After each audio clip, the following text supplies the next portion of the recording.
ሰላም ሰላም ዩናይትዳውያን እንዴት ናችሁ?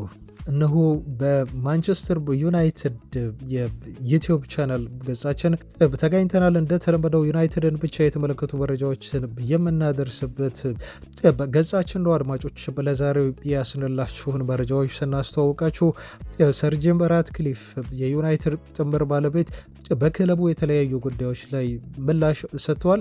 ከቢቢሲ ጋር ነበር ቃለመጠይቅ ያደረጉት። በዚህ ቃለምልልሳቸው ላይ በርካታ ነገሮችን ምላሽ ሰጥተዋል፣ ተናግረው ባቸዋል። ምን አሉ የሚለውን በዝርዝር የምናስደምጣችሁ ይሆናል። ክለቡ አዲስ ስቴዲየም 100,000 ደጋፊ መያዝ የሚችል ለመገንባት እንደወሰነና ዝርዝር ሁኔታውን ምናልባት ይህን ዜና እየሰራንላችሁ ባለበት በሰዓት ይፋ ሊያደርጉት እንደሚችሉ ዛሬ ተገልጿል።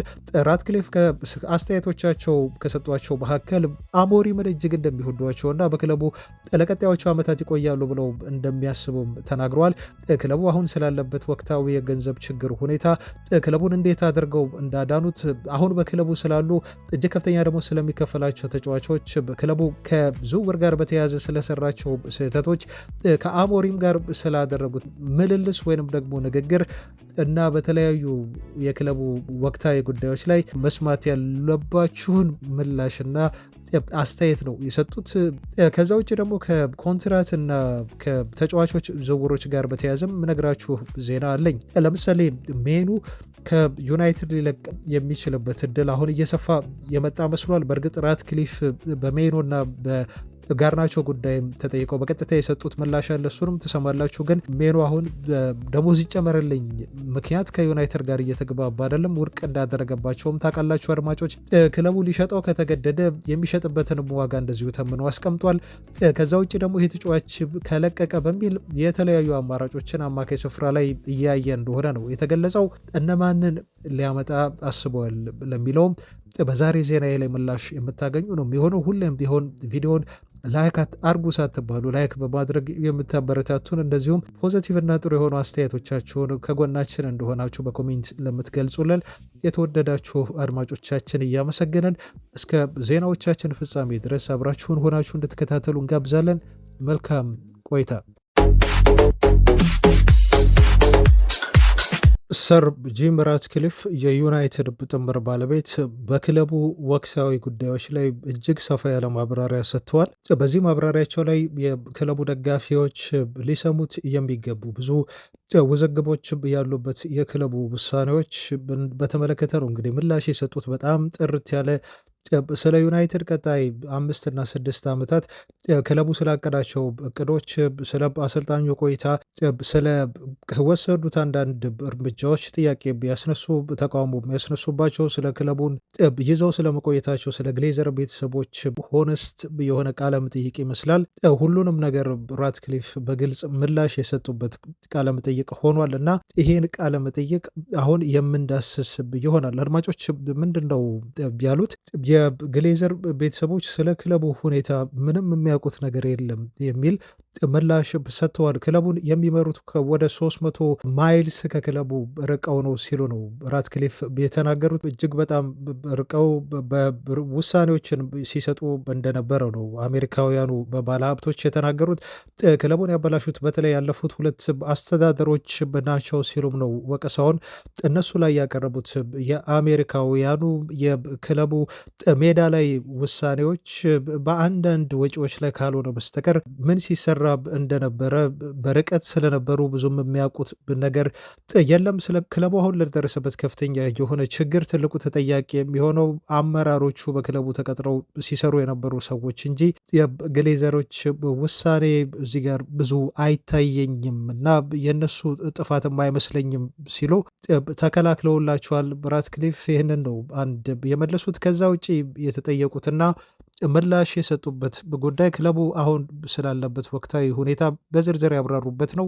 ለምሳሌ በዝውውር ጉዳዮች ላይ በተመለከተ አሁንም ክለቡ የ300 ሚሊዮን ፓውንድ ገንዘብ ዕዳ እንዳለበት ተናግረዋል። 300 ሚሊዮን ፓውንድ እና ከዛ በላይ ሊሆን እንደሚችል ነው ቁጥሩ የሚገመተው። ትክክለኛ የሆነ ቁጥሩን አሁን ልነግራችሁ ልገልጽላችሁ አልችልም ሲሉ ራትክሊፍ ይናገራሉ። በዚህ ዓመት ብቻ ክረምት ላይ ነው ያሉት ወደ 89 ሚሊዮን ፓውንድ ሂሳብ ለክለቦች የምንከፍለው ዕዳ አለብን ሲሉ ተናገሩ። እነኚህን ተጫዋቾች እኛ አላስፈረምናቸውም። ክለቡን ከመረከብ በፊት በክለቡ አመራሮች የፈረሙ ተጫዋቾች ናቸው። ግን ለእነኚህ ተጫዋቾች ዝውውር ብቻ እስካሁን ክለቡ ያልከፈለው 89 ሚሊዮን ፓውንድ ሂሳብ በቀጣይ ክረምት ላይ የምንከፍለው ሂሳብ ነው። እነኚህን ተጫዋቾች ምንም እንኳን እኛ ባናስፈርማቸውም ዕዳውን የመክፈል ግን ግዴታ አለብን። ስለዚህ ቼኩን ለመጻፍ እንገደዳለን ሲሉ ራትክሊፍ ተናግሯል። ያው ተጫዋቾች ሲፈርሙ ታውቃላችሁ አድማጮች፣ በተለይ በብዛት ዩናይትዶች በአሞርታይዜሽን ነው የሚያስፈርሙት። ለምሳሌ ሳንቾር በ80 ሚሊዮን ዩሮ አካባቢ ሲያስፈርሙ የዝውውሩን ሂሳብ በአንድ አይከፍሉም። የተወሰነውን ሂሳብ ከፍለው ከዛ የቀሩትን በአሞርታይዜሽን እየቆራረጡ ነው ለቀጣዮቹ 3-4 ዓመታት እንደ ስምምነታቸው እያሉ ሲያስፈርሟቸው እየነበረው ማለት ነው። ይህም ትልቅ ስህተት እንደነበረ ነው ራትክሊፍ የገለጹት። ያለፈው አስተዳደር በሰራው በዚህ አሞርታይዜሽን የዝውውር ስትራቴጂ ስህተት ምክንያት በየዓመቱ አሁን ለቀጣዮቹ ዓመታት እስከ 89 ሚሊዮን ፓውንድ ሂሳብ እንከፍላለን ሲሉ ኢቨን የተጫዋቾቹን ስም ሳይቀር ጠቅሰዋል። ለምሳሌ ያሉ የአንቶኒ፣ የሳንቾ፣ የካሳሜሮ፣ የማርቲኔዝ፣ የሆይለንድ እና ኦናና ዝውውሮችን በተመለከተ ለእያንዳንዱ ተጫዋች አሉ ራትክሊፍ 17 ሚሊዮን ፓውንድ ሂሳብ ቀጣይ ክረምት ላይ እንከፍላለን ሲሉ ተናግረዋል። ያው በድምሩ ነው 89 ሚሊዮን ፓውንድ ሂሳብ ብለው ያስቀመጡት ማለት ነው ለሁሉም ተጫዋቾች የሚከፍሉት። አንቶኒን ከአያክስ ሲያስፈርሙት በአሞርታይዜሽን ነበረ። እንዲሁም ሳንቾን ሲያስፈርሙት ለዶርትመንድ የሚከፍሉት ሂሳብ አለ። ካሳሜሮን ከሪያል ማድሪድ ሲያመጡት፣ ማርቲኔዝን ከአያክስ ሲያስፈርሙ፣ ሆይላንድን ከአትላንታ ሲያስፈርሙት፣ እንደዚሁም ኦናናን ከኢንተር ሚላን ሲያመጡት ዩናይትዶች በየዓመቱ 17 ሚሊዮን ፓውንድ በተቆረጠ አሞርታይዜሽን ሂሳብ ለመክፈል ተስማምተው ስለነበረ ይህንን ገንዘብ እኛ የመክፈል ግዴታ አለብን፣ እነኚህ ተጫዋቾች ግን እኛ አላስፈረምናቸውም ሲሉ ራትክሊፍ በእሳቸው አመራር ስር እንዳልፈረሙ ነገር ግን በክለቡ ዕዳ ምክንያት መክፈል ያለባቸው ገንዘብ እንደሆነ አስረድተዋል። ይሄ የራትክሊፍ ንግግር በተለይ እነኚህ በተጫዋቾች ሁሉንም ባይሆን አንዳንድ ተጫዋቾች በክለቡ የፈረሙበት ሂደት እና እያሳዩ ያለው ብቃት ክለቡን ከፍተኛ ገንዘብ አስወጥተው ግን በደንብ እየጠቀሙ ያልሆኑ ተጫዋቾች እንዳሉ ይታወቃል። አሁን በአሞርታይዜሽን ከሚከፍሉት እንኳን ለምሳሌ የሳንቾ ብቃት ታውቃላችሁ። አንቶኒም በዩናይትድ አልተሳካለትም።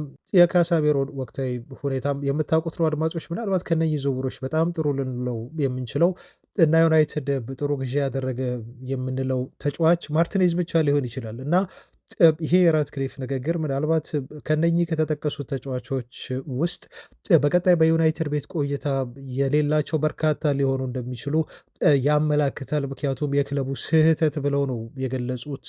እንደ ምሳሌ አንስተዋቸው ስም በመጥቀስ ተብሎ ነው እንግዲህ በዩናይትድ ደጋፊዎች በእግር ኳስ ቤተሰቡም ምናልባት እንደው ኦናና እና ብራስመስ ሆይለንድ ያሉ ተጫዋቾች በቀጣይ ክረምት ላይ ክለቡን ሊለቁ ይችላሉ ብለው በግምት ያሰፈሩት እነ ሳንቾና አንቶኒ ክለቡን ለመልቀቅ እንደተዘጋጁና ክለቡ እንደሚለቃቸው ኦልሞስት እየተረጋገጠ መሆኑን ታውቃላችሁ። የካሳሜሮም ቆይታ ቢሆን በክለቡ የተረጋገጠ አይደለም። የአንድ ዓመት ቀሪ ኮንትራት አለው፣ ግን እጅግ ከፍተኛ የሆነ ደሞዝ በዩናይትድ ቤት የሚከፈለው ተጫዋች ነው።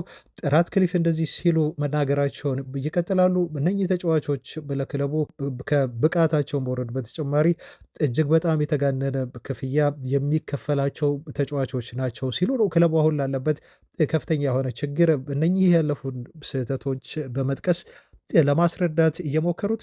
ከዛ ውጭ ደግሞ ስለ ዩናይትድ ባለተሰጡ ተጫዋቾችም በቀጣይ ክረምት ላይ ክለቡ ሊሸጣቸው ለገበያ ያቀርባቸዋል ስለተባሉ በጋዜጦች ስለተወራባቸው ተጠየቁ። በሁለት ተጫዋቾች ዙሪያ ነው የተጠየቁት፣ በኮቢ ሜኖ እና በአሌሃንድሮ ጋርናቾ ዙሪያ እንደዚህ ሲሉ ምላሽ ሰጥተዋል። ይህንን አናደርግም ይላሉ ራትክሊፍ። እነኚህን ተጫዋቾች አንሸጥም። አሁን ያለንበት የፋይናንስ ሁኔታ ምንም እንኳን በጣም አስቸጋሪ ቢሆንም የክለቡን ፋይናንስ ለማስተካከል ብቻ ስንል እነኚህን ተጫዋቾች ወደ ገበያ አቅርበን በፍጹም አንሸጣቸውም፣ አናረገውም ሲሉ ምላሽ ሰጥተዋል። የክለቡን የፋይናንስ ሁኔታ ማስተካከል ካለብን የምናስተካክለው በሌሎች ማስተካከያ መንገዶች ብቻ ነው። እነኚህን እርምጃዎች እንወስዳለን እና የክለቡን የኮስት ሁኔታ በሌሎች መንገዶች ለመቀነስ ሙከራ እናደርጋለን እንጂ በክለቡ ያሉ ተጫዋቾችን የክለቡን የገንዘብ ቀውስ ምክንያት በማድረግ ግን ወደ ገበያ አውጥተን ልንሸጥ አንችልም ሲሉ ነው የተናገሩት። ምናልባት ተጫዋቾችን ልንሸጥ የምንችለው በሚያሳዩት ፐርፎርማንስ እና እንደዚሁም ክለቡ በቀጣይ መውሰድ ካለበት እርምጃዎች አንጻር ለምሳሌ የማይሮን ዜና በኋላ ደርሳችኋለሁ። ከኮንትራት ጋር በተያያዘ አንዳንድ ተጫዋቾች ኮንትራት ሳይፈርሙ በክለቡ ለመልቀቅ ጥያቄ የሚያቀርቡበት ሁኔታ አለ። በእንደዚህ አይነት ጉዳዮች ተገደን ካልሸጥናቸው በስተቀር ግን የክለቡን ባላንስ ለማስተካከል ስንል ተጫዋቾቹን በተለይ ሜኖና የአሌሃንድሮ ጋርናቾን ሽያጭ አንከውንም ሲሉ በዚህ መልኩ ምላሽ ሰጥተውበታል። በርካታ የዩናይትድ ሰራተኞችን ከክለቡ ማሰናበታቸውም ይታወቃል። አድማጮች ራትክሊፍ በዚህ ጉዳይ ላይ እንደዚህ ሲሉ ነው ምላሽ የሰጡት።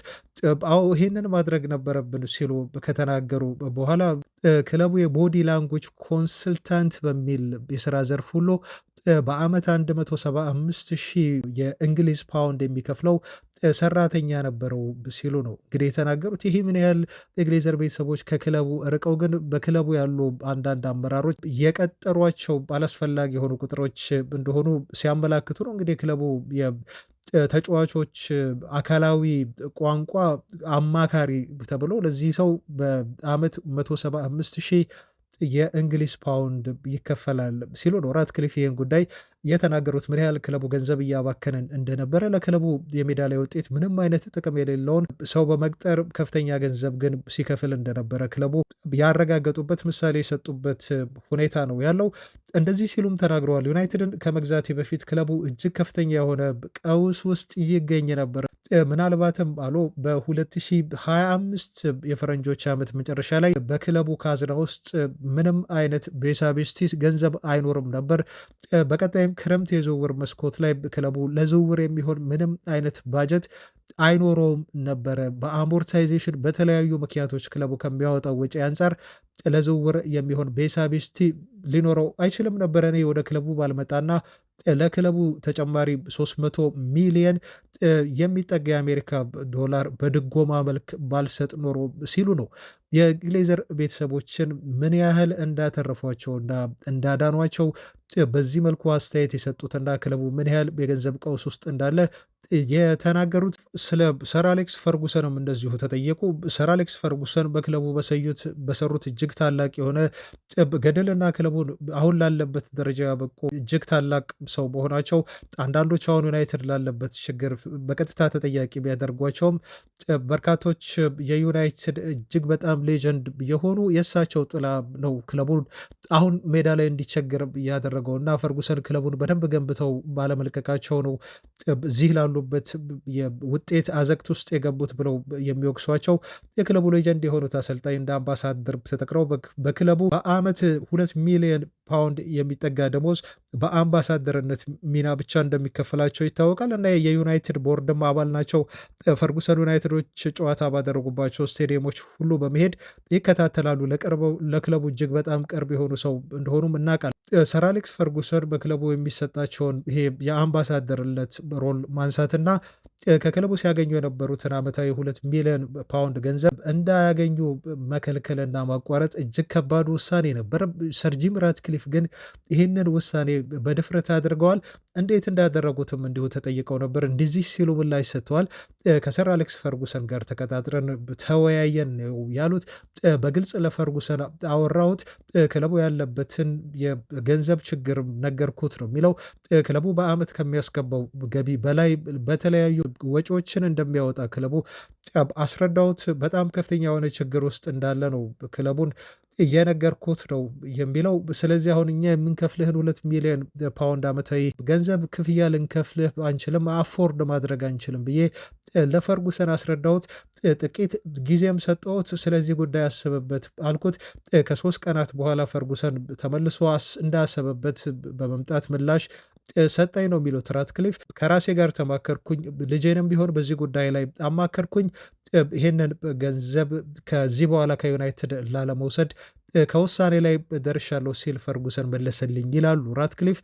በዚህ ምክንያት ሰር አሌክስ ፈርጉሰን ለክለቡ የወደፊት እጣ ፋንታ ታላቅ የሆነ ውሳኔ ስለወሰኑ ላመሰግናቸው እፈልጋለሁ፣ ሰር አሌክስ ፈርጉሰን ትልቅ ሰው ናቸው በሚል ነው ማለት ነው። እንግዲህ ራትክሊፍ እንዴት በድፍረት ፈርጉሰንን እንዳናገሩ እና ከክለቡ የደሞዝ ቅነሳ ጋር በተያዘ የ2 ሚሊዮን ፓውንድ ዓመታዊ ክፍያቸውን ከፈርጉሰን ጋር በመነጋገር እንዳስቀሩና በጣም ጥሩ ውሳኔ ፈርጉሰን እንደወሰኑ ከራሳቸው ይልቅ የክለቡን ጥቅም እንዳስቀደሙ ራትክሊፍ አድንቀው በዚህ መልኩ ምላሽ የሰጡት እናቴ እንደዚህ ትለኛለች አሉ። በክለቡ ከ400 በላይ ሰራተኞችን ማሰናበታቸውን ታውቃላችሁ አድማጮች። ይህን ያደረጉበት ምክንያት ደግሞ በርካቶች ጥያቄ እንዲያነሱባቸው ሆኗል።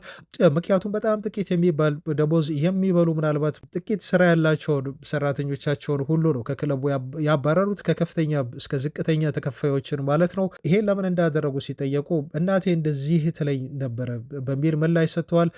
የእንግሊዝኛውን ቃል በቃል ስነግራችሁ አድማጮች ማይ ማዘር ውድ ሳይ ያሉ ዩ ሉክ አፍተር ዘ ፔኒስ ዜን ዘ ፓውንድስ ሉክ አፍተር ዜምሰልቭስ ትለኝ ነበር በሚል በአማርኛው ፈሊጣዊ አነጋገር ወይንም አባባል ብላችሁ ውሰዱት። እንደዚህ ትለኝ ነበር እናቴ እና ያንን ነገር ነው የተገበርኩት ነው የሚሉት። ይህም ሲተረጎም እንግዲህ አድማጮች ትናንሽ ሳንቲሞችን አንተ በደንብ አድርገህ ጠብቅ፣ ትላልቅ ሳንቲሞች ደግሞ ፓውንዶቹ ከዛ በኋላ ራሳቸውን በደንብ ይጠብቃሉ የሚል አባባል ትነግረኝ ነበረ እና ለዛ ነው እናንተ አሁን ጥቃቅን ነው ብላችሁ የምታስቡት ነገር ክለቡን ሲደማመር ከፍተኛ የሆነ ወጪ እያስወጣ ለኪሳራ እየዳረገ ያለው ነገር ያ ነው። በዚህ ምክንያት ነው ይሄን አባባል እናቴ የነገረችኝን አረሳውም። ስለዚህ ያንን ነው እየተገበርኩ ያለሁት የሚል ምላሽ ነው ማለት ነው ራትክሊፍ የሰጡት። እንግዲህ ከእያንዳንዱ ሀብታም ጀርባ ትልቅ የሆነ ሚስጥር አለ የሚባለውን በደንብ ያሳዩበት ነው። ምን ያህል ቢሊዮነር የሆኑት እኚህ ሰው ዝም ብሎ እንዳልሆነ ነው የሚያመላክተው። ብዙ ታውቃላችሁ፣ ሀብት በቀላሉ አይመጣም። እንደዚህ አይነት በጣም ጥቃቅን የሆነ ወጪዎችን በመቀነስ ሳንቲሞችን በመቀነስ ነው ብዙ ፓውንዶችን መፍጠር የሚችሉት ሀብታሞች ያንን ነገር ነው የተናገሩት። ይህም በቀጣዮቹ የዩናይትድ የዝውውር ሆነ በተለያዩ የክለቡ ወጪዎች ላይ እኚህ ሰው እንግዲህ እንደ ልብ ላያወጡ እንደሚችሉ የሚያመላክት ቁልጭ ያለ አባባል ነው ማለት ነው የተናገሩት። ለማንኛውም ይህ አባባላቸው ትንሽ ያስገረመኝ ነው፣ ግን ደግሞ እንደዚህ ሲሉ ተናግረዋል ራትክሊፍ። እኔ ምናልባት ወደ ዩናይትድ መጥቼ ዩናይትድ በርካታ ችግሮችን አይቼ ችግሮቹን ማስተካከል ባልችል ኖሮ ክለቡን ልገዛ ወደዚህ አልመጣም ነበረ፣ የዩናይትድ ግዢ ቻፕተሬንም እንዲሁ ልጀምር አልችልም ነበር ብለዋል። እኔ ማንቸስተራዊ ነኝ ነው የሚሉት። ክለቡ ያደግኩበትና የምደግፈው ክለብ ነው። ምናልባት ይህንን ችግር እኔ መቋጨት ባልችልና ማስተካከል እንደምችል ባላምን ኖሮ ዩናይትድን ተረክቤ ክለቡን ለማስተዳደር ወደዚህ አልመጣም ነበረ። ምናልባት ላደርግ የምችለው ነገር ክለቡን ለኳታራውያን አሳልፌ መሸጥ ነበረ ወይንም ሌላ አይነት ውሳኔ መወሰን ነበረ ሲሉ ነው ክለቡ ካለበት አሁን አረንቋ እንደሚያወጡትና ያንን ማድረግ እንደሚችሉ ራትክሊፍ የተናገሩት። የአሰልጣኙ ወደፊት የዩናይትድ ቆይታ ብዙ መነጋገሪያ እንደሆነ ታውቃላችሁ አድማጮች። ግን ታላቅ የሆነ እምነት እንዳላቸው በሩበን አሞሪም የተናገሩበትን አስተያየት ሰጥተዋል። እንደዚህ ሲሉ ነው ስለ አሞሪም የተናገሩት። አሞሪምን እጅግ በጣም ነው ያሉት። እንግዲህ በጣም በጣም ወድጀዋለሁ ሲሉ ነው የተናገሩት። ቶት ያለው አሰልጣኝ ነው ብለዋል። ሀሳብ ያለው ሰው ነው። በትሬኒንግ ሜዳ ላይ ሁል ጊዜም ቢሆን እመጣለሁ። መጥቼም ሩበን አሞሪምን ሳላናገር ከአሞሪም ጋር ሳልወያይ አልሄድም ነው የሚሉት። ሁልጊዜም ቢሆን አብረን እንቀመጣለን፣ ከልምምድ በኋላ ሻይ ቡናዎችን እያለን በብዙ ነገሮች ላይ እንወያያለን። በክለቡ ውስጥ ምን እየተፈጠረ እንደሆነና የትኛው ስህተት የሆነ ውሳኔ እንደሆነ በክለቡ የተሰጠው ያለው ችግር ምን እንደሆነ ለአሰልጣኙ በግልጽ እነግረዋለሁ። በዚህ ጉዳይ ላይ እንወያያለን ካሉ በኋላ ግን መልሶ አሞሪም እንደዚህ ሲል ምላሽ ሰጠኝ ነው የሚሉት። የፈረንጆች የአራት ቃል የብልግናዋ ቃል አለች አድማጮች፣ ይሄ ባድ ወርድስ የምንለው ያንን ቃል ተጠቅሞ ነው የመለሰልኝ ነው የሚሉት አሞሪም። እንግዲህ ራትክሊፍ የክለቡ ባለቤት ናቸው ጥምር ቢሆንም በዛ ላይ ፈላጭ ቆራጭ ናቸው ታውቃላችሁ። ግን አሞሪም በድፍረት ያችን የፈረንጆቿን የባድ ወርድ እያለን የምንጠራው አሁን እኔም ለእናንተ መናገር የሚከብደኝን ቃል መለሰልኝ እና በጣም ነው የወደድኩት የሚል አይነት አስተያየት ሰጥተዋል። እንግዲህ ያቺ ባድ ወርድ የተባለችው ምን ልትሆን እንደምትችል መገመት ትችላላችሁ አድማጮች። ይሄን ያለው በቀጥታ ለራትክሊፍ እንዳልሆነ ምንም ጥያቄ የለውም። በክለቡ በቀድሞ አመራሮች ሲፈጠሩ ስለነበሩ ችግሮች እና መደረግ ስላልነበረባቸው አንዳንድ ሁኔታዎች በግልጽ ሲያስረዳ ነው። እንግዲህ ለሩበን አሞሪም ከባድ ስህተት ተፈጽሞ እንደነበረ ስለተረዳ መጥፎ የሆኑ ቃሎችን ተጠቅሞ ምላሽ ሲሰጠው የነበረው ማለት ነው። ያለፈው የተሰራው ስህተት ጥሩ ካለመሆኑ የተነሳ ከዛ አንጻር በዛ ምክንያት ሩበን አሞሪምን በጣም ወድጀዋለሁ የሚል አስተያየት ነው ማለት ነው እንግዲህ የሰጡት። በዚህ መልኩ በጣም በግልጽ እንደሚወያዩ ከአሰልጣኙ ጋር ነው የተናገሩት። እንዲሁም ያላቸውን ድጋፍ ሲናገሩ ምናልባት አሁን ሩበን አሞሪም ያለውን የዩናይትድ ስኳድ ይዞ ይህንን እንቅስቃሴ ማድረጉን በራሱ ሳላደንቅ አላልፍም ነው ያሉት። በዚህ ስኳድ በጣም ጥሩ ስራን እየሰራ ነው እውነቱን ለመናገር ሲሉም አድንቀውታል። በእርግጥ በእድሜ ገና ነው፣ ግን በጣም ታላቅ የሆነ አሰልጣኝ ነው፣ በጣም ኤክሰለንት የሆነ አሰልጣኝ ነው ሲሉ ነው አድናቆታቸውን የገለጹት። ለቀጣዮቹ በርካታ ዓመታት በዩናይትድ ቤት ይቆያል የሚል እምነት አለኝ ሲሉም ራትክሊፍ ለአሞሪም ያላቸውን ድጋፍ በግልጽ ነው ማለት ነው በዚህ ቃለ ምልልስ ላይ ያሳወቁት። ትልቅ እምነት እንዳላቸው ሰሞኑን ስንሰማ እንደነበረው ክለቡ ምናልባት አሰልጣኝ ለመቀየር አንዳንድ አሰልጣኞችን ያያል የሚለውን ዜና ካንስል አውት ያደረጉበትን ምላሽ ነው የሰጡት። ለአሞሪም ጊዜ እንደሚሰጧቸው አሁን ባለው ዩናይትድ ስኳድ እንግዲህ ዩናይትድ ጥሩ ደረጃ አይደለም በፕሪሚየር ሊጉ ታውቃላችሁ። ያለው ብቸኛ ተስፋ ዩሮፓ ሊጉ ነው። ነገር ግን እስካሁን አሞሪም በክለቡ በሰሩት ነገር ደስተኛ ነኝ፣ አሁን እያደረጉ ያሉት ነገር ሊያስመሰግናቸው የሚገባ ነው በሚል እምነት እንዳላቸው እና ለቀጣዮቹ ዓመታት በዩናይትድ ቤት እንደሚቆዩ ራትክሊፍ ማረጋገጫ የሰጡት። ስለ 2028 የክለቡ ሚሽንም እንደዚሁ ተጠየቁ። የፕሪሚየር ሊግ ዋንጫ ለማንሳት ክለቡ ፕላን እቅድ አውጥቶ በዛ ፕላን መሰረት እየተመራ መሆኑ መነገሩ ይታወቃል። ይሄ ፕላን የተለጠጠ አይደለም በሚልም ራትክሊፍ ተከላክለዋል። ምናልባት ይሄ ሚሽን የማይሳካ ቢሆን ኖሮ ሚሽኑን ልናወጣ አንችልም ነበረ። ለክለቡ ቀጣይ እንቅስቃሴዎች ጎሎችን ማውጣት ይኖርብናል፣ እቅዶች ሊኖሩን ይገባል። ያንን ነው ያደረግነው። ባይሳካ ኖሮ እና ማሳካት ባንችል ኖሮ እቅዱን ልናወጣ አንችልም ነበር በሚል ራትክሊፍ ከተናገሩ በኋላ እመኑኝ ያሉ ለቀጣዮቹ 5-6 ዓመታት ማንቸስተር ዩናይትድ እጅግ ከፍተኛ ትርፍ የሚያገኝ የዓለማችን ቁንጮ ክለብ ይሆናል ሲሉም ተናገሩ። በክለቡ ቀጣይ ሁኔታዎች ላይ ከወዲሁ የወሰድናቸው እርምጃዎች ለቀጣዮቹ 10 ዓመታት ክለቡን የሚጠቅሙ ናቸው በሚል ተናግረዋል። አዲስ ስቴዲየም በክለቡ ለመገንባት እንዲሁ እቅዳችንን ጨርሰን አጠናቀናል። በእግር ኳስ ታሪክ እጅግ ከፍተኛ የሆነ ታሪክ ያለው ስቴዲየም ልንገነባ ተዘጋጅተናል። ይሄ ስቴዲየም በመላው ዓለም አይኮኒክ ይሆናል ሲሉም ተናግረዋል። በዚህ አይኮኒክ በሚሆነው ቀጣይ አዲስ ስቴዲየም ላይ ክለቡ በርካታ ዋንጫዎችን እንደሚያነሳም ተስፋ አለኝ። ማንቸስተር ዩናይትድ ልክ ሪያል ማድሪድ በደረሰበት ደረጃ ሆኖ ላገኘው እፈልጋለሁ ሲሉ ነው ራትክሊፍ እንግዲህ በቢቢሲ ጋር ባደረጉት ቃለ መጠይቅ ላይ በዩናይትድ በርካታ ጉዳዮች ላይ በዚህ መልኩ አስተያየት የሰጡት። አድማጮች ያው እናንተ መስማት ይኖርባችኋል ያልናቸውን ነው መራርጠን ያቀረብንላችሁ። በክለቡ አዲስ ስቴዲየም ግንባታ ዙሪያ ግን መግለጫ ዛሬ ያወጣል ተብሎ እየተጠበቀ ነው ያለው። ኦልድ ትራፎርድን ለማደስ አሊያም ደግሞ አዲስ ስቴዲየም ለመገንባት ሁለት አማራጮች እንደቀረቡለት ከዚህ በፊት መነገሩን መስማታችሁ ይታወቃል። አሁን ክለቡ ከውሳኔ ላይ ደርሷል ተብሏል። ኦልድ ትራፎርድን የማደስ ውሳኔ ሳይሆን ለክለቡ 100,000 ደጋፊዎችን መያዝ የሚችል በዓለም ላይ ካሉ እጅግ በጣም አስደናቂ ስታዲየሞች ቁጥር አንድ እና ምናልባት ከተደናቂ ስቴዲየሞች ተርታ የሚያስመድባቸውን ትልቅ እና እጅግ ግዙፍ ዘመናዊ ስቴዲየም ለመገንባት ከውሳኔ ላይ እንደደረሱና ይሄ ውሳኔያቸውን ለመላው የክለቡ ደጋፊዎች እና ለሚዲያዎች ዛሬ በመግለጫ ይፋ እንደሚያደርጉት የተናገሩትና ያ ነገር እየተጠበቀ እንደሆነ የተገለጸው። ይህንን ስቴዲየም ለመገንባት ተሳትፎ ካደረጉ ሰዎች መካከል ኖርማን ፎስተር የሚባሉ ሰው ይጠቀሳሉ። እኚህ ሰው በማንቸስተር ከተማ እንደ ራትክሊፍ ሁሉ የተወለዱ ናቸው። ከዓለም ትላላቅ ከሚባሉ አርክቴክቶች መካከል አንደኛው ናቸው። እሳቸው ናቸው የአዲሱን የማንቸስተር ዩናይትድ ስቴዲየም ግንባታ ንድፈ ሀሳብ ያወጡት ተብሏል። እንግዲህ ሁላችንም ንድፈ ሀሳቡ ምን ይመስላል? ከሪያል ማድሪዱ አዲሱ ስቴዲየም ሳንቲያጎ በርናባውስ እንዲሁም ከአሜሪካ እጅግ ግዙፍ ከተባሉት ስቴዲየሞች የሚወስዱትም የተለያየ ልምድ እንዳለ ስቴዲየሙን አርኪቴክት ለማድረግ መነገሩን ታውቃላችሁ አድማጮች።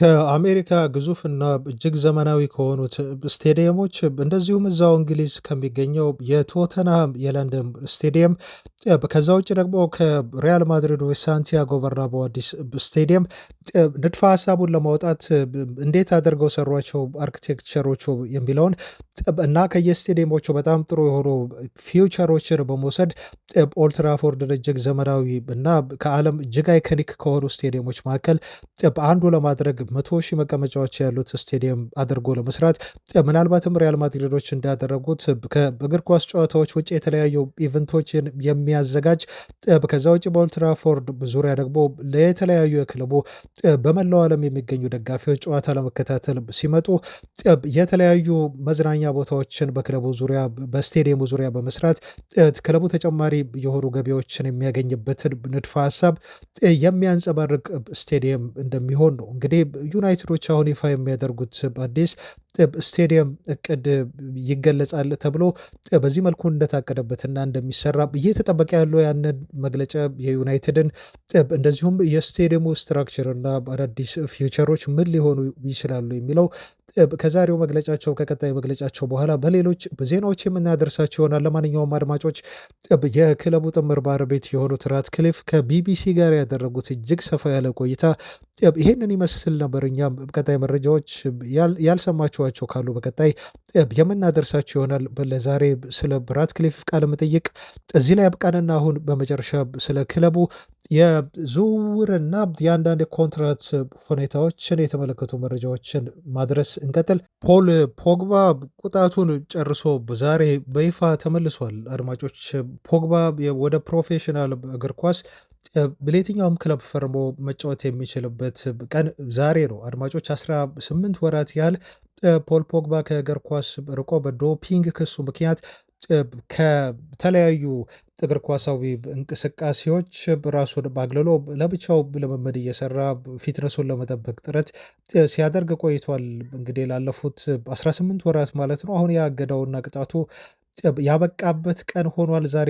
ስለዚህ ከየትኛውም የእግር ኳስ ቡድን ጋር ተጫዋቹ ኮንትራት ፈርሞ ወደ ፕሮፌሽናል እግር ኳስ የሚመለስበት ይፋዊ ቀን ነው ማለት ነው። እስካሁን ፖግባ ወደዚህኛው ክለብ ሊያመራ ይችላል የሚል የተጨበጠ መረጃ እየወጣ አይደለም። እንግዲህ ከአሜሪካ ሜጀር ሊግ ክለቦች ጋር ከቀድሞ ክለቡ ማንቸስተር ዩናይትድ ጋርም ሳይቀር ስሙ ተነስቷል። ወደ ማርሴይም ሊሄድ ይችላል ተብሎ መወራቱን ነግረናቸዋል አድማጮች። ፖግባ እንግዲህ ዛሬ በይፋ እግዱ ስለተነሳለት እና ስላበቃ ቅጣቱን ስለጨረሰ ቀጣይ ክለቡን በቀጣዮቹ ቀናት ላይ ያሳውቀናል። እኛም ወደ እናንተ የምናደርሳቸው ይሆናል። ከዩናይትድ የኮንትራት ዜና ጋር በተያያዘ የሜኑን ጉዳይ እናንሳ። አሁን ኮቢ ሜኑን ለማስፈረም ቼልሲዎች በቀጣይ ክረምት ላይ ጥያቄ ለማቅረብ ለዩናይትድ ተዘጋጅተዋል የሚል ሪፖርት ወጥቷል። ሰሞኑን የሜኑ ኮንትራትን አልቀበልም ማለቱን ጉዳይ በሰፊው አውርተንበታል አድማጮች። ተጫዋቹ ክለቡ ያቀረበለትን የኮንትራት ማራዘሚያ ጥያቄ ውድቅ አድርጓል። ያነሰ ደሞዝ ነው ክለቡ የሰጠኝ በሚል በእጥፍ ደረጃ ነው እሱ ክለቡ ካቀረበለት ደሞዝ እንዲከፈለው የጠየቀው። ቼልሲዎች ደግሞ ላቪያ የተሰኘው ቤልጅየማዊ አማካይ ስፍራ ተጫዋቻቸው ከሳውዝሃምፕተን በ58 ሚሊዮን ፓውንድ ሂሳብ ነበር ያስፈረሙት። እንደምታውቁት በክረምት 2023 ላይ ይሄ ተጫዋች ግን አማካይ ስፍራ ላይ በነበረበት ከፍተኛ የሆነ ጉዳት ላለፉት 2 ዓመታት ሳያገለግላቸው ቆይቷል። ስለዚህ ላቪያን ለመተካት ትክክለኛው ተጫዋች ሜኑ ነው ብለው ቼልሲዎች በሊስታቸው ውስጥ ይዘውታል። ሜኖ ወደ ክለባችን ቢመጣ ለቡድናችን ኳሊቲ ይጨምራል፣ አማካይ ክፍሉንም ባላንስ ያደርገዋል ስኳዱን ብለው አስበዋል። ነገር ግን ዝውውሩ ቀላል እንደማይሆንላቸው ተረድተዋል ነው የተባለው። ተጫዋቹ ከፍተኛ የሆነ ደሞዝ እንደሚጠይቃቸውም ቼልሲዎች ያውቃሉ። ምናልባት ከኮል ፓልመር በላይ ደሞዝ በቼልሲ ቤት ለመፈረም ሜኑ ሊጠይቃቸው እንደሚችል ፍንጮችን ሰጥቷቸዋል ነው የተባለው። ሜኑ አሁን 20 ዓመት ሆኖታል። ባለፈው አፕሪል ነበር 20 ዓመቱን የያዘው። በዩናይትድ ቤት የ2 ዓመት ቀሪ ኮንትራት አለው ተጫዋቹ። ግን ዩናይትዶች የሚፈልጉ ከሆነ ተጫዋቹን እስከ 2028 ድረስ የሚያቆዩበት የአንድ ዓመት ፕላስ ዋን ኦፕሽን አላቸው ማለት ነው። ለዛ ነው ዩናይትዶች የተረጋጉት። ተጫዋቹን ቀጣይ ኮንትራት ለማስፈረም 3 ዓመታት አላቸው። ስለዚህ የሚያጣድፍና በተጫዋቹ ፍላጎት እጅግ ከፍተኛ ደሞዝ የሚያገኝበትን ውል ከፍለው አዲስ ኮንትራት የማስፈረም ግዴታ ውስጥ አይገቡም። ሁሉም ነገር ያለው ቁጥጥሩ አሁን በዩናይትድ ስር ነው ተብሏል። ምክንያቱም የ3 ዓመቷን አማራጭ ኮንትራት ተጫዋቹ ምንም አይነት ውሳኔ መስጠት አይችልም። ዩናይትዶች ናቸው ሙሉ ለሙሉ አክቲቬት የማድረግ መብቱ ያላቸው ተብሎ የተነገረው። ምናልባት ሁኔታዎች ባስገድደው ተጫዋቹ አዲሱን ኮንትራት ላለመፈረም የሚወስንና በዚህ አቋሙ የሚጸና ከሆነ ግን ዩናይትዶች 75 ሚሊዮን ፓውንድ ሂሳብ ጠይቀው ተጫዋቹን ለቼልሲ አሳልፈው ሊሰጡት ይችላሉ። ይህን ያህል ገንዘብ ከከፈሏቸው ተብሎ ነው እየተነገረ ያለው። እንግዲህ ይህ ተጫዋች ማንቸስተራዊ ነው። በስቶክፖርት ነው የተወለደው። ከ6 ዓመቱ ጀምሮ ነው የዩናይትድን አካዳሚ የተቀላቀለው። ከዛ የመጀመሪያ ጨዋታውን የክለቡን ማለት ነው ለዋናው ቡድን በ2023 ላይ በ17 ዓመቱ ነበር ያደረገው። ከዛ ተጫዋቹ 60 ያህል የመጀመሪያ ቡድን ጨዋታዎችን ማድረግ ችሏል። 10 ያህል ደግሞ ለእንግሊዝ ብሔራዊ ቡድን ተጠርቶ ጨዋታዎችን ማድረግ የቻለ ልጅ ነው። ማይኑ ምናልባት በዩናይትድ ቤት የማይቆይ ከሆነ ግን ለእንግሊዝ ክለቦች ከመጫወት ይልቅ ወደ ስፔን አሊያም ደግሞ ጣሊያን አምርቶ መጫወት ይፈልጋል ተብሎ ነው የተገለጸው። ግዴታ ወደ ቼልሲ መሄድ ካለ ግን ተጫዋቹ ከኮል ፓልመር በላይ ደሞዝ ጠይቆ ቼልሲን የመቀላቀል ሀሳብ እንዳለው ኮት ኦፍሳይድ የተባለው ጋዜጣ ዘግቧል። እንግዲህ አድማጮች ዩናይትዶች ሜኑ ለቀቀም አልለቀቀ በአማካይ ስፍራ ቦታ ላይ ተጫዋች ለማስፈረም እንቅስቃሴ እያደረጉ እንደሆነም ሰሞኑን የሚወጡ ሪፖርቶች አመላክተዋል። ለምሳሌ ጊሚ ስፖርት እንዳለው ከሆነ ዩናይትዶች በአርሰናል የሚፈለገውን ማርቲን ዙቢሜንዲን ለማስፈረም የሚደረገውን ፉክክር ተቀላቅለዋል። ተጫዋቹ 51 ሚሊዮን ፓውንድ የውል ማፍረሻ ሂሳብ አለው ተብሎም ተገልጿል። በ6 ቁጥር ቦታ ላይ የሚጫወት ልጅ ነው። ለዩናይትድ እጅግ በጣም ጠቃሚ ተብሎ እዛ ቦታ ላይ ተይዟል። ተጫዋቹ ለሪያል ሶሲዳድ የሚጫወት ነው። እንግዲህ በቀጣይ ሐሙስ በኦልትራፎርድ በሚያደርጉት ጨዋታ ላይ ዩናይትድን የሚገጥም ተጫዋች እንደሆነም ይታወቃል። ጊቭሚ ስፖርት ደግሞ ዩናይትዶች አማካይ ስፍራ ቦታቸው ላይ አንድ የአማካይ ስፍራ ተጫዋች ከሻምፒዮንሺፕ ለማምጣት አስበዋል በሚል ዘግቧል። እንደ ጊቭሚ ስፖርት ገለጻ ከሆነ የሚድልስቦሮን የአማካይ ስፍራ ተጫዋች ነው። ሃይደን ሄክኔ ተብሎ ይጠራል። ይህን ልጅ ለማስፈረም ዩናይትዶች ከፍተኛ የሆነ ጥረት ቀጣይ ክረምት ላይ እያደርጋሉ በሚል የዘግበው ቦሮች ምናልባት ወደ ፕሪሚየር ሊግ የማለፍ እድላቸው ከሻምፒዮንሺፕ አሁን እጅግ የተመናመነ ሆኗል። በዛ ምክንያት ሃኬን ለሽያጭ ያቀርቡታል። ጥሩ ገንዘብ ከዚህ ተጫዋች ዝውውር ለማግኘት አቅዷል ተብሎም ተነግሯል። ሌላው ከዩናይትድ ጋር ስሙ የተያዘው አማካይ የሪያል ማድሪዶ ካማቪንጋ ነው። ይህን ተጫዋች ለማስፈረም ግን ዩናይትዶች 70 ሚሊዮን ዩሮ መክፈል አለባችሁ እንደተባሉ ነው ፊቻጄስ የዘገበው። ተጫዋቹ በሪያል ማድሪድ አማካይ ስፍራ ቦታ ላይ ቦታው እየተጠበቀ አይደለም። በተደጋጋሚ ጊዜ ካርሎ አንቸሎቲ ልጅ እየተጠቀሙበት አይደለም። ተጫዋቹ ጉዳትም ላይ ነበረ። ጥሩ የሆነ የግዢ ጥያቄ የሚቀርብ ከሆነ ሪያል ማድሪዶች ከክለቡ ላይ ያሰናብቱት ሊሸጡትም ዝግጁ እንደሆኑ ነው ቀጣይ ክረምት ላይ የተነገረው። ግን ተደጋጋሚ በሪያል ማድሪድ ቤት የደረሰበት ጉዳት ይሄ ተጫዋች ምናልባት ወደ ኦልትራፎርድ እንዲመጣ ላይ ያደርገው ይችላል የጤንነቱ ጉዳይ ተብሎ ተገልጿል። ዩናይትዶች ካሳሚሮና ክርስቲያን ኤሪክሰንን ቀጣይ ክረምት ላይ ለመልቀቅ እንዳቀዱ እናውቃለን። ለዛም ነው በርከት ያሉ የአማካይ ስፍራ ተጫዋቾችን በዝውውር መስኮቱ ላይ እየተመለከቱ ያሉት። የአማካይ ስፍራ ተጫዋችም ሊያስፈርሙ ይችላሉ ተብሎ እንዲወራ የሆኑ ክቡራን አድማጮች ለዛሬ ያስኩላችሁ መረጃዎች እነኚህን ይመስላሉ። አብራችሁኝ ስለቆያችሁ ሁሌም ቢሆን በጥሩ አስተያየቶቻችሁ በበጎ ሁሉ ምላሽ ስለምትሰጡኝ እና ስለምታበረታቱን እጅግ ከልብ እናመሰግናለን። በሌላ ዜና በሌላ ቪዲዮ እስከምንገናኝ ሰላሙ ነው። ባባይ